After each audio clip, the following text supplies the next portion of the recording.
രാഹുൽ മാങ്കൂട്ടത്തിലിന്റെ അടൂരിലെ വീട്ടിൽ SIT സംഘം പരിശോധന നടത്തിയെന്ന വിവരം വരുന്നു. 10 മിനിറ്റോളമാണ് പരിശോധന നടന്നത്. രാഹുലിന്റെ ലാപ്ടോപ്പ് കണ്ടെത്താനായിരുന്നു പരിശോധന. കൂടുതൽ വിവരങ്ങളുമായി സലാം പി ഹൈദ്രോസ് ചേരുകയാണ്. സലാം, എന്താണ് പരിശോധനയുടെ കൂടുതൽ വിവരങ്ങൾ? പ്രജുല, അല്പം മുമ്പാണ് SIT സംഘം രാഹുലിന്റെ അടൂരിലെ വീട്ടിലെത്തിയത്. അടൂർ DSPയും ഇവിടെ സംഭവസ്ഥലത്ത് ഉണ്ടായിരുന്നു. ഈ വീട്ടിൽ ഈ സമയം അമ്മയും രാഹുലിന്റെ സഹോദരിയും മാത്രമാണ് ഉണ്ടായിരുന്നത്. അവരോട് ഒന്നും തന്നെ SIT സംഘം ഒന്നും പറഞ്ഞില്ല. അവർ ചെയ്തത് രാഹുലിന്റെ മുറി പരിശോധിക്കുകയാണ് ചെയ്തത്. അതിനുശേഷം 10 മിനിറ്റ് ശേഷം ഇവർ മടങ്ങുകയും ചെയ്തു. നമുക്ക് മനസ്സിലാക്കാൻ സാധിക്കുന്നത് രാഹുലിന്റെ ലാപ്ടോപ്പ് തേടിയാണ് ഈ സംഘം എത്തിയത് എന്നാണ് നമുക്ക് മനസ്സിലാക്കാൻ സാധിക്കുന്നത്. നേരത്തെ ഈ ലാപ്ടോപ്പുമായി ബന്ധപ്പെട്ട് രാഹുലിനോട് കസ്റ്റഡി പോലീസ് സംഘം ചോദിച്ചിരുന്നു. അതിന് രാഹുൽ മറുപടി നൽകിയത് താൻ ലാപ്ടോപ്പ് ഉപയോഗിക്കുന്നില്ല എന്നായിരുന്നു. പക്ഷേ ഇത് SIT വിശ്വസിക്കുന്നില്ല. നേരത്തെ രാഹുലിന്റെ 2 മൊബൈൽ ഫോണുകൾ SIT കസ്റ്റഡിയിൽ എടുത്തിരുന്നു. രാഹുൽ മാങ്കൂട്ടത്തിനെ അറസ്റ്റ് ചെയ്തതിന് തൊട്ടു പിന്നാലെ അന്വേഷണ സംഘം വലിയ ഒരു തത്രപ്പാടിലാണ്. ആ തത്രപ്പാട് എന്ന് പറയുന്നത് എങ്ങനെയെങ്കിലും എന്തെങ്കിലുമൊക്കെ രാഹുലിന്റെ തലയിൽ കെട്ടിവെക്കണം എന്നുള്ള ഒരു വ്യക്തമായ താല്പര്യത്തോടു കൂടി അല്ലെങ്കിൽ അജണ്ടയോടുകൂടി മറ്റ് ആരോ നിർദ്ദേശിച്ച് നൽകുന്ന അജണ്ടകൾ നടപ്പിലാക്കുന്ന ഒരു സംഘമായിട്ട് ഈ SIT സ്പെഷ്യൽ ഇൻവെസ്റ്റിഗേഷൻ ടീം എന്ന് പറയുന്ന സംഘം മാറിക്കഴിഞ്ഞിരിക്കുന്നു എന്നുള്ളതാണ്. ഇപ്പൊ പറയുന്നത് രാഹുൽ മാങ്കൂട്ടത്തിൽ ഒരു ലാപ്ടോപ്പ് ഉണ്ട്, ആ ലാപ്ടോപ്പ് കണ്ടെത്തണം എന്ന് പറഞ്ഞുകൊണ്ട് പരക്കം പായുകയാ. അടൂരിലെ രാഹുലിന്റെ വീട്ടിലെത്തിയിട്ട് വരെ അന്വേഷിക്കുകയാണ്. അടൂരിലെ വീട്ടിൽ 2 സ്ത്രീകൾ മാത്രമാണുള്ളത്, രാഹുലിന്റെ അമ്മയും രാഹുലിന്റെ സഹോദരിയും. ആ വീട്ടിൽ വന്നുകൊണ്ട് പോലും പരാക്രമങ്ങളാണ്. എങ്ങനെയെങ്കിലും ഒരു ലാപ്ടോപ്പ് രാഹുലിന്റെ തലയിൽ കെട്ടിവെക്കണം. ഇനി നാളെയോ അല്ലെങ്കിൽ ഇന്ന് രാത്രി അല്ലെങ്കിൽ നാളുകളിൽ വരും മണിക്കൂറുകളിൽ നിങ്ങൾ കണ്ടോളൂ, എവിടെ നിന്നെങ്കിലും ഒരു ലാപ്ടോപ്പ് പൊട്ടിമുളക്കുമെന്നുള്ളതാണ്. രാഹുലിനോട് ലാപ്ടോപ്പ് എവിടെ എന്ന് ചോദിക്കുമ്പോൾ എനിക്കങ്ങനെ ഒരു ലാപ്ടോപ്പ് ഇല്ലെന്നാണ് രാഹുൽ പറയുന്നത്. ഇല്ലാത്ത ലാപ്ടോപ്പ് രാഹുലിന്റെ തലയിൽ കെട്ടിവെക്കാൻ ശ്രമങ്ങൾ നടത്തുന്നു. അപ്പോ ഈ പരാതി തുടക്കം മുതലേ വലിയ ഗൂഢാലോചനകൾ നിറഞ്ഞതാണെന്ന് നമ്മൾ പറയുന്നതിന് അടുത്ത ഒരു ഘട്ടത്തിലേക്ക് കടക്കുകയാണ്, അല്ലേ?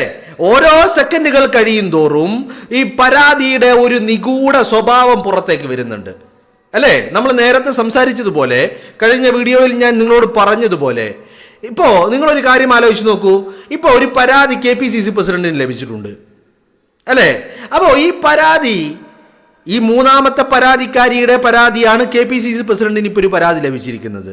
ആ 3ാമത്തെ പരാതിക്കാരി തന്റെ ആദ്യ പരാതി എവിടെയാണ് കൊണ്ടുപോയി കൊടുത്തത്? മുഖ്യമന്ത്രി പിണറായി വിജയനാണ്. ആ മുഖ്യമന്ത്രി പിണറായി വിജയൻ അങ്ങനെ ഒരു പരാതി കൊടുത്ത ആൾക്ക് ഇങ്ങനെ ഒരു പരാതി ഉണ്ടെന്ന് KPCC പ്രസിഡന്റിനോട് പറയേണ്ട കാര്യം എന്താ? അത് മുഖ്യമന്ത്രിക്ക് നൽകിയാൽ പോരെ, അല്ലെങ്കിൽ ഇവിടുത്തെ പോലീസ് ഉദ്യോഗസ്ഥർക്ക് നൽകിയാൽ പോരെ, അല്ലെങ്കിൽ അന്വേഷണ ഉദ്യോഗസ്ഥർക്ക് നൽകിയാൽ പോരെ. ഇതൊന്നും ചെയ്യാതെ KPCC പ്രസിഡന്റിന് എന്തിനാണ് ഒരു പരാതി നൽകിയിരിക്കുന്നത്, ഒരു കത്ത് നൽകിയിരിക്കുന്നത്? മനസ്സിലായില്ലേ? അപ്പോ ആ ഗൂഢാലോചനകൾ ഇങ്ങനെ ഓരോന്നോരോന്നായി പുറത്തേക്ക് വരിക. ഇപ്പൊ അടുത്ത ഒരു ഘട്ടം വന്നപ്പോ രാഹുലിനൊരു ലാപ്ടോപ്പ് ഉണ്ടെന്ന് വരുത്തി തീർക്കുക, എന്നിട്ട് ആ ലാപ്ടോപ്പിന് വേണ്ടി ഒരു അന്വേഷണം നടത്തുക, എന്നിട്ട് അതിനു വേണ്ടി രാഹുലിന്റെ വീടുകൾ, രാഹുലിന്റെ ഓഫീസുകളിലൊക്കെ കയറി ഇറങ്ങുക, അതിനുശേഷം എവിടെ നിന്നെങ്കിലും ഒരു ലാപ്ടോപ്പ് സംഘടിച്ചു കൊണ്ടുവരിക. മേ ബി ഇനി അടുത്ത പ്ലാൻ എന്ന് പറയുന്നത് അടുത്ത ഒരു സെർച്ചിന് എവിടെയെങ്കിലും പോകുമ്പോൾ ഈ അന്വേഷണ ഉദ്യോഗസ്ഥർ തന്നെ ഒരു ലാപ്ടോപ്പുമായി അങ്ങോട്ട് പോകും, എന്നിട്ട് അവിടുന്ന് തിരിച്ചിറങ്ങി വരുമ്പോൾ അത് കയ്യിൽ പിടിച്ചുകൊണ്ട് വരും, എന്നിട്ട് പറയും ഞങ്ങൾക്ക് ലാപ്ടോപ്പ് കിട്ടി, രാഹുലിന്റെ ലാപ്ടോപ്പ് കിട്ടി എന്നായിരിക്കും അടുത്ത വാദം. എന്നിട്ട് ഈ ലാപ്ടോപ്പിൽ എന്തായിരിക്കും? ഈ ലാപ്ടോപ്പിൽ പരാതിക്കാരി കൊടുത്ത കാര്യങ്ങളൊക്കെ ആ ലാപ്ടോപ്പിൽ ഉണ്ടാകും. പരാതിക്കാരി ഇപ്പൊ തെളിവായിട്ട് കുറെ സാധനങ്ങൾ കൊടുത്തിട്ടുണ്ടല്ലോ, ആ പരാതിക്കാരി തെളിവായി കൊടുത്തിരിക്കുന്ന അതൊക്കെ ആ ലാപ്ടോപ്പിലും ഉണ്ടാകും. അപ്പൊ എന്തായി? രാഹുലിന്റെ ലാപ്ടോപ്പായി. അപ്പോൾ ഇതിനൊക്കെ തെളിവായി എന്നുള്ളതാണ് ഇവരുടെ ഒരു ഐഡിയ. എന്ന് പറഞ്ഞാൽ ഒരു ലാപ്ടോപ്പ് ഉണ്ടാക്കി, പരാതി ഉണ്ടാക്കി, എങ്ങനെയാണോ രാഹുലിനെ കസ്റ്റഡിയിലെടുത്ത് അറസ്റ്റ് ചെയ്തത് അതേപോലെ ഒരു ലാപ്ടോപ്പ് ഉണ്ടാക്കി അത് രാഹുലിന്റെ തലയിൽ കെട്ടിവെക്കാനുള്ള ശ്രമങ്ങൾ നടന്നുകൊണ്ടിരിക്കുന്നു. ഇതാണ് ഞാൻ പറയുന്നത്. ഈ പരാതി തുടക്കം മുതലേ വലിയ ഗൂഢാലോചനയാണ്. ഈ പരാതി തുടങ്ങുന്നത് തന്നെ എങ്ങനെയാ ഈ പരാതി തുടങ്ങുന്നത് തന്നെ? ഈ പരാതിയിൽ പറയുന്ന കംപ്ലൈന്റിൽ പറയുന്ന ആദ്യത്തെ സ്റ്റാർട്ടിങ് തന്നെ എവിടെ നിന്നാ തുടങ്ങുന്നത്? ആദ്യ കൂടിക്കാഴ്ചയിൽ തന്നെ രാഹുൽ പീഡിപ്പിച്ചു, അതും ക്രൂരമായി പീഡിപ്പിച്ചു. മുഖത്ത് തുപ്പി, മുഖത്തടിച്ചു, മർദ്ദിച്ചു, 3 മണിക്കൂർ നീണ്ട പീഡനം. ആദ്യ കൂടിക്കാഴ്ച. ഓക്കെ. പക്ഷേ ഇതൊക്കെ പറഞ്ഞു വരുമ്പോൾ ഇതിനെയൊക്കെ സ്വാധൂകരിക്കാൻ വേണ്ടിയിട്ട് എന്നിട്ട് സാമ്പത്തിക തട്ടിപ്പും സാമ്പത്തികമായി ചൂഷണം ചെയ്തു എന്നാണ് പറയുന്നത്. അപ്പൊ ഈ സാമ്പത്തിക ചൂഷണത്തെ സാധൂകരിക്കാൻ വേണ്ടി നൽകിയത് എന്താണ്? സ്ക്രീൻഷോട്ടുകളാണ്. ഈ സ്ക്രീൻഷോട്ടുകൾ എപ്പോഴത്തതാണ്? ഈ സ്ക്രീൻഷോട്ടുകൾ ഈ ആദ്യ കൂടിക്കാഴ്ചക്ക് ശേഷമുള്ള സ്ക്രീൻഷോട്ടുകളാണ്, സംസാരങ്ങളാണ്. ഓക്കെ. ആ സംസാരത്തിൽ പറയുന്നത് ഷഡ്ഡി വാങ്ങിക്കൊടുക്കുന്നതിനെ കുറിച്ച്, ചെരുപ്പ് വാങ്ങിക്കൊടുക്കുന്നതിനെ കുറിച്ച്, 2 BHK അതോ 3 BHK ഫ്ലാറ്റ് വേണോ എന്നുള്ള ചർച്ചകളെ കുറിച്ചൊക്കെയാണ് ഈ സ്ക്രീൻഷോട്ടുകൾ പറയുന്നത്. പോരാത്തതിന് ആ സ്ക്രീൻഷോട്ടിൽ രാഹുലിന്റെ പേര് സേവ് ചെയ്ത് വെച്ചിരിക്കുന്നത് രാഹുൽ ലവ് ലവ് ലവ് 3 ഹേർട്ടാണ് സിമ്പല് ഇമോജി വെച്ചിരിക്കുന്നത്. അങ്ങനെ രാഹുൽ 3 ഹേർട്ട് ഇമോജി വെച്ചുകൊണ്ടാണ് സേവ് ചെയ്തിരിക്കുന്നത്. അപ്പോൾ സ്വാഭാവികമായിട്ടും നമ്മൾ തിരിച്ചു ചോദിക്കും, ആദ്യ കൂടിക്കാഴ്ചയിൽ തന്നെ ഇങ്ങനെ പീഡനം അഴിച്ചു വിട്ട ഒരു വ്യക്തിയെ ഇങ്ങനെയാണോ അയാളുടെ പേര് സേവ് ചെയ്യുന്നത്? ഇങ്ങനെയാണോ ഷഡ്ഡി വേണോ, ബ്രേസർ വേണോ, ചെരുപ്പ് വേണോ, ഇനി വേറെ എന്തെങ്കിലും വേണോ, ഫ്ലാറ്റ് 3 BHK വേണോ, അല്ലെങ്കിൽ 2 BHK മതിയോ എന്നൊക്കെയാണോ ആരെങ്കിലും ചർച്ച ചെയ്യുന്നത്?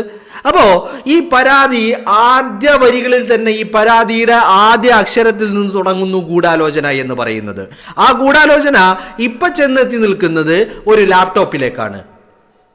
എവിടെ നിന്നോ ഒരു ലാപ്ടോപ്പ് ഈ പറയുന്ന അന്വേഷണ ഉദ്യോഗസ്ഥർ ഒപ്പിച്ച് റെഡിയാക്കി എല്ലാം സെറ്റ് ചെയ്ത് വെച്ചിട്ടുണ്ട്. ഇനി വേണ്ടത് അത് കണ്ടെടുക്കലാണ്. അത് ഇത്തരത്തിൽ കുറെ നാടകങ്ങൾക്ക് ഒടുവിലായിട്ട്, നാടകങ്ങളുടെ അന്ത്യമായിട്ട് ഒരു ലാപ്ടോപ്പ് കണ്ടെടുക്കുകയും ചെയ്യും. എന്നാൽ രാഹുലിനോട് ചോദിക്കുമ്പോൾ രാഹുൽ എന്താ പറയുന്നത്?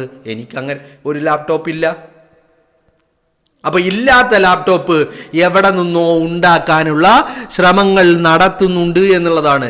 ഇനി മേ ബി ഈ ലാപ്ടോപ്പ് പൊട്ടിമുളക്കുന്നത് AKG സെന്ററിൽ നിന്നായി കഴിഞ്ഞാലും നിങ്ങൾ ആരും അത്ഭുതപ്പെടേണ്ട. മേ ബി നാളെ രാവിലെ AKG സെന്ററിൽ നിന്നൊരു ലാപ്ടോപ്പ് കണ്ടെടുക്കും, അത് രാഹുലിൻ്റെതായി മാറുകയും ചെയ്യും. ചുരുക്കി പറഞ്ഞാൽ ഈ കേസും ഈ പരാതിയും ആരോപണങ്ങളും എല്ലാം 8 നിലയിൽ പൊട്ടുന്ന ചീട്ടുകൊട്ടാരം പോലെ തകർന്നടിയുന്ന കാഴ്ചയാണ് നമ്മൾ കാണുന്നത്. അപ്പോ വലിയ ഒരു തത്രപ്പാട് പിന്നിൽ നടക്കുന്നുണ്ട്. അത് രാഹുൽ ഇതിൽ നിന്ന് ഊരിപ്പോകാൻ പറ്റരുത് എന്ന് പറഞ്ഞാൽ, ആദ്യത്തെ 2 പരാതിയിലും രാഹുലിന്റെ രോമത്തിൽ സ്പർശിക്കാൻ കഴിയാതിരുന്ന ആളുകൾക്ക് രാഹുലിനെ പൂട്ടാൻ 3ാമതൊരു പരാതി ഉണ്ടാക്കേണ്ടി വന്നു. ആ പരാതി രഹസ്യമാക്കി വെക്കേണ്ടി വന്നു. ആ പരാതിയിൽ രാഹുലിന്റെ അടുത്തേക്ക് എത്താനുള്ള നടപടിക്രമങ്ങൾ രഹസ്യമാക്കി നടത്തി. അവസാനം നട്ടപ്പതിരക്ക് രാഹുലിന്റെ റൂമിലെത്തി രാഹുലിനെ കസ്റ്റഡിയിലെടുത്തു. ഇതല്ലേ സംഭവിച്ചത്? അപ്പൊ ഇത് തന്നെയാണ് ഇപ്പോഴും നടന്നുകൊണ്ടിരിക്കുന്നത്. ഇനി രാഹുലിനെ കയ്യിൽ കിട്ടി, പക്ഷേ രാഹുലിനെ ഇപ്പോഴും പൂട്ടിയോ എന്ന് ചോദിച്ചാൽ ഇല്ലെന്നുള്ളതാണ് അതിന്റെ മറുപടി. അപ്പോ പൂട്ടാൻ വേണ്ട എല്ലാം വളരെ കൃത്യമായി, വളരെ ആരുടെയൊക്കെയോ പ്ലാനിങ്ങുകൾക്ക് അടിസ്ഥാനമാക്കി ആ പദ്ധതികൾ അണിയറയിൽ ഒരുങ്ങുന്നുണ്ട്. അതാണിപ്പോ ഒരു ലാപ്ടോപ്പിലേക്ക് ഇങ്ങനെ പോയി ചുരുങ്ങുന്നതിന്റെ കാരണം. ഞാൻ പറഞ്ഞില്ലേ, നാളെ AKG സെന്ററിൽ നിന്നൊരു ലാപ്ടോപ്പ് കിട്ടും. ആ ലാപ്ടോപ്പ് രാഹുലിൻ്റെതായി മാറുകയും ചെയ്യും. അങ്ങനെയാണ് ഉണ്ടാവാൻ പോകുന്നത്. അപ്പോ ഇത്തരത്തിൽ നിരന്തരമായി പച്ചക്കള്ളങ്ങൾ രാഹുലിന്റെ തലയിൽ കെട്ടിവെക്കാനുള്ള ശ്രമങ്ങൾ നടക്കുന്നു. നിങ്ങളൊന്ന് ന്യൂസ് ചാനലുകളിൽ നിന്ന് എടുത്ത് പരിശോധിച്ച് നോക്കിയേ. അവിടെ നിങ്ങൾക്ക് കാണാൻ കഴിയും രാഹുൽ അന്വേഷണവുമായി സഹകരിക്കുന്നില്ല. പക്ഷേ അതേ ന്യൂസ് ചാനലുകളിൽ മറ്റൊരു വാർത്ത നിങ്ങൾ കണ്ടു നോക്കിയേ. എന്തായിരിക്കും ആ വാർത്ത? രാഹുലിന്റെ ലൈംഗിക ശേഷി പരിശോധിച്ചു എന്നുള്ളതാണ്. അപ്പോ ഒരു സഹകരിക്കാത്ത വ്യക്തിയുടെ ലൈംഗിക ശേഷി എങ്ങനെ പരിശോധിക്കാൻ കഴിയും? അതാണ് എനിക്ക് മനസ്സിലാവാത്തത്. ഇപ്പോൾ ഒരാളുടെ മുഖത്തുള്ള അയാളുടെ കണ്ണ്, അയാളുടെ മൂക്ക്, അയാളുടെ കാത്, അയാളുടെ നാവ്, ഇതൊക്കെ വേണമെങ്കിൽ ഇപ്പോൾ അയാളുടെ ഒരു സമ്മതമില്ലെങ്കിൽ പോലും എങ്ങനെയെങ്കിലും പരിശോധിക്കാമെന്ന് കരുതാം. പക്ഷേ ലൈംഗിക ശേഷി പരിശോധിക്കണമെങ്കിൽ ഈ പറയുന്ന വ്യക്തിയുടെ ഷഡ്ഡി ഊരണമല്ലോ, അവന്റെ ലിംഗമെടുത്ത് പുറത്തിടണമല്ലോ, അല്ലേ? അപ്പൊ ഇതൊന്നും ഒരാൾ സമ്മതിക്കാതെ എങ്ങനെയാണ്, അയാൾ അതിന് സപ്പോർട്ട് സഹകരിക്കാതെ എങ്ങനെയാണ് ചെയ്യുന്നത്? ഇത് ചെയ്തു എന്നും പറയുന്നു, ഇതിന്റെ റിപ്പോർട്ടും കോടതിയിൽ ഹാജരാക്കുകയും ചെയ്യുന്നു. അതേ പോലീസ് പറയുന്നു രാഹുൽ സഹകരിക്കുന്നില്ല എന്ന്. മനസ്സിലായില്ലേ? അപ്പോ വളരെ കൃത്യമായ പ്ലാനിംഗ് ആണ്, വളരെ കൃത്യമായ ആക്ഷൻ ആണ്. രാഹുലിന്റെ തലയിൽ ഇത് എങ്ങനെയെങ്കിലും അടിച്ചേൽപ്പിക്കുവാനുള്ള തന്ത്രപൂർവമായ അങ്ങനെ തന്നെ പറയണം. കാരണം രാഹുലിനെ കസ്റ്റഡിയിൽ എടുക്കാൻ എത്രമാത്രം പണിപ്പെട്ട് ഇവർ ഇങ്ങനെ ഇതൊക്കെ രഹസ്യമാക്കി സൂക്ഷിച്ചിരുന്നു, അതൊക്കെ തന്ത്രം തന്നെയാണ്. അതിനെ നമുക്കൊരു കഴിവുകേടായി കാണാൻ കഴിയില്ല. പക്ഷേ ആ പൂട്ടൽ ഒരു 8ന്റെ പൂട്ടലായി കാണാൻ കഴിയാത്തത് കൊണ്ടാണ് ഇപ്പോൾ വളരെ തന്ത്രപരമായ നീക്കങ്ങൾ നടത്തുന്നു. ഇത് തന്ത്രമാണോ എന്ന് ചോദിച്ചാൽ തന്ത്രമല്ല, ഇത് കുതന്ത്രമാണ് എന്നുള്ളതാണ്. എന്ന് പറഞ്ഞാൽ രാഹുലിനെ കുടുക്കാനുള്ള കുതന്ത്രങ്ങൾ അണിയറയിൽ ഒരുങ്ങുന്നുണ്ട്. അത് മണിച്ചിത്രത്താഴിട്ട് രാഹുലിനെ പൂട്ടാൻ തന്നെയാണ് തീരുമാനം. അങ്ങനെ ഓരോ വ്യാജങ്ങൾ ഉണ്ടാക്കി, പച്ച നുണകൾ ഉണ്ടാക്കിയെടുത്ത് അത് രാഹുലിന്റെ തലയിൽ അടിച്ചേൽപ്പിക്കാൻ കെട്ടിവെക്കുവാനുള്ള ശ്രമങ്ങൾ നടത്തുന്നു. അങ്ങനെ ചില ഉറച്ച തീരുമാനങ്ങളുണ്ട്. ഇതൊക്കെ മുകളിൽ നിന്നുള്ള നിർദ്ദേശങ്ങളാണ് എന്നുള്ള കാര്യത്തിലും നമുക്കാർക്കും ഒരു തർക്കവും വേണ്ട. അതിന്റെ ഭാഗമാണ് ഇപ്പൊ രാഹുലിന്റെ അടൂരിലെ വീട്ടിൽ ചെന്ന് ലാപ്ടോപ്പ് അന്വേഷിച്ചത്. ഇതൊരു നാടകമാണ്. ഇല്ലാത്ത ലാപ്ടോപ്പിന് വേണ്ടി അന്വേഷണം നടത്തുന്ന അന്വേഷണ സംഘം, ഇല്ലാത്ത ലാപ്ടോപ്പ് രാഹുലിന്റെ തലയിൽ അടിച്ചു കേൾപ്പിക്കാൻ, രാഹുലിന്റെ തലയിൽ കെട്ടിവെക്കാനുള്ള ശ്രമം നടത്തുന്ന അന്വേഷണ സംഘം. ആ അന്വേഷണ സംഘത്തിന് ഈ ഐഡിയകളൊക്കെ വരുന്നത് എവിടെ നിന്ന് ചോദിച്ചാൽ അത് മുകളിൽ നിന്നാണ്, AKG സെന്ററിൽ നിന്നാണ് എന്നുള്ളതാണ് അതിന്റെ യാഥാർത്ഥ്യം എന്ന് പറയുന്നത്.